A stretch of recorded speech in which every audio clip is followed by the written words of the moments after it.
Hello, my name is Olivia Bridgnell, and thank you for listening to my presentation for the UCLA Undergraduate History Conference.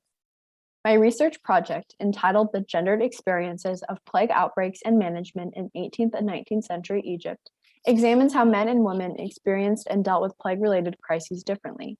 I document their roles as facilitators of government plague measures, medical and healing agents, and members of the public. Traditionally, men contributed to plague management as paid workers, while women often served in equivalent unpaid roles. Though this differentiation persisted during the 18th and 19th centuries, the state did begin to recruit women and men for the same plague management positions in the 19th century. Overall, the study seeks to show how women in Egypt historically had consequential contributions to plague mitigation in both their official and unofficial roles. This is the overview of the presentation today. A key point is that my case studies are informed by both primary and secondary sources.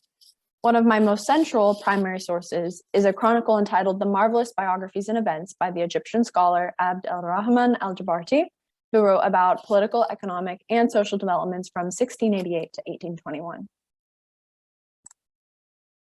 So first, the plague is a disease caused by the bacterium Yersinia pestis, and it can be treated with modern antibiotics, but it is very deadly without prompt treatment. Traditionally, the hundreds of recorded plague outbreaks in world history are grouped into three major episodes: the first plague pandemic from 541 to 750 CE, the second plague pandemic from 1347 to 1894 CE, and the third plague pandemic of 1894 to about 1994 CE. The second plague pandemic, which is the focus of this study, started with the destructive period known today as the Black Death, which claimed millions of lives in the mid-14th century. However, this plague pandemic spread throughout Europe, Asia, and Africa, with periodic reoccurrences in Europe until 1770 and in the Middle East until about 1894. And while conducting this research, it was just quite remarkable, to say the least, to learn that one plague pandemic lasted 500 years. So indeed, here we see the plague had significant geographical reach and affected many people. And the map on this screen depicts a much later time period, but it helps us visualize Egypt's geographical position. And it also leads us to the next consideration. So this study seeks to make two contributions to the historical literature about plague. First, it centers Egypt in the study of plague as part of a movement to shift plague research from Europe to the Middle East and Africa. I chose this map because it represents how plague is often studied, with much of the focus on Europe and the Mediterranean, which are centered in this map, few studies in the Middle East and North Africa, which are peripheral, and very little research on any other region in Africa, which is not even hardly depicted on this map. Moreover, historical study of the plague has wrongly associated the origin of the plague with Africa. So many historians and scientists formulated and perpetuated the unfounded claim that the first plague pandemic, starting in 541 CE, originated and came from Central Africa. And this fits in the stereotypical and problematic tradition where the Western imagination views Africa as a disease-producing continent. Therefore, I hope to dispel the stereotype connecting disease in Africa and contribute to the growing field of historical study of plague in the Middle East and in Africa. Moreover, most plague scholarship lacks a gendered analytical framework. Therefore, the second contribution I hope to make is applying a gendered analysis to the historical study of plague. Now I will turn to the cultural beliefs about plague and medicine in Egypt in this time period. The relatively limited scientific knowledge about bacteria and disease led the Egyptian inhabitants to believe that the plague was miasmic or natural to Egypt. In the words of al-Jabarti, the putrescence of the plague is imprisoned in the depths of the earth. However, plague was prevalent because of Egypt's position as a major crossroads of trade. As for religious belief about plague, plague is generally viewed as a martyrdom for pious Muslims and a punishment for non-Muslims in Islamic theology. The importance of medicine is also emphasized in Islamic belief, and hospitals were thus a long-standing tradition in Egypt.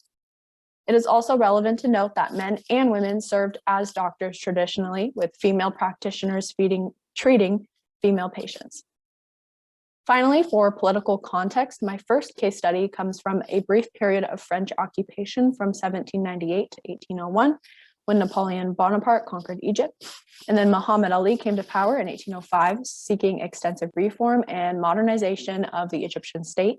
And this painting on this slide is an Orientalist depiction of Napoleon encountering plague victims during his campaign to conquer Egypt and Syria.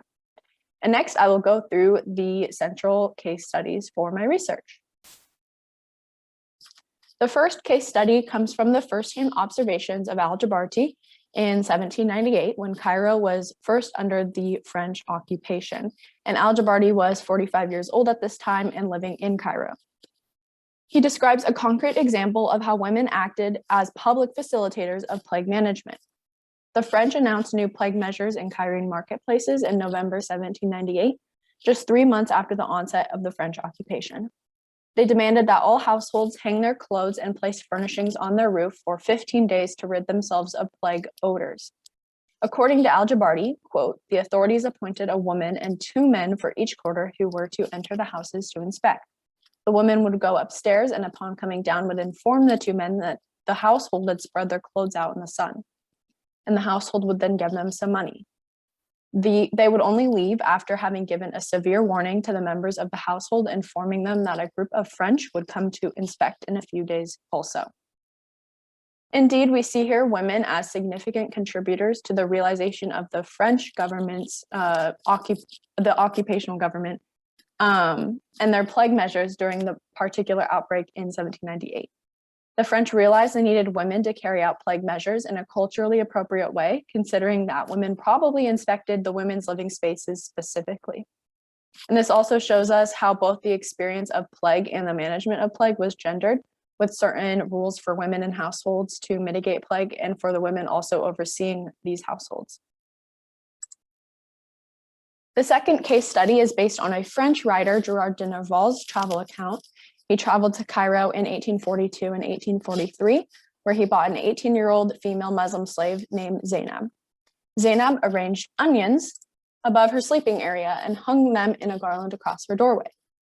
Nerval learned from an acquaintance in Cairo that the onion tradition was a custom in Cairene homes on one day of each year, and that it was intended to protect against epidemics. Soon thereafter, Zainab fell ill and refused Nerval's efforts to call a doctor, a male doctor in this case. Instead, she called 2 neighboring women while he was away. Nerval came home to find the women at her bedside reciting prayers and making spells against evil spirits. It's unclear whether Zainab fell ill with the plague itself. However, her quick decision to recruit her female neighbors to help her, and the fact that they were likely not well acquainted yet, shows that it was customary for women to serve as healers and spiritual guides for other women with illness, even if they were not close or related. It also shows how women, and in this case regular women like Zainab's neighbors, healed ailments in the home using religious traditions and indigenous knowledge about health practices and remedies. The third study comes from several secondary sources and is about the Egyptian state establishing a midwifery school in 1831 and 1832 for women's study of medicine. There were particularly devastating outbreaks in 1824 and 1831. These outbreaks motivated the state to mitigate plague through medical reform. So a school of medicine was built in 1827, but this was for male students only. However, as mentioned previously, there was a cultural tradition in which women almost exclusively preferred medical treatment from other women. So the state developed the School of Midwifery in 1831. The female graduates were intended to treat other women for diseases, care for pregnant women and newborn babies, perform vaccinations and bleedings, and prescribe medicine. The School of Midwifery study provides insight into how the medical profession changed in the 19th century and how that affected and included women. First, it shows how the School of Medicine for men did not really affect women's health at first. Women rejected the new male doctors because they preferred pre-existing medical care from other women, even if the state did not regulate this tradition. The state had to instead train women in order to bring women's medical treatment under its jurisdiction.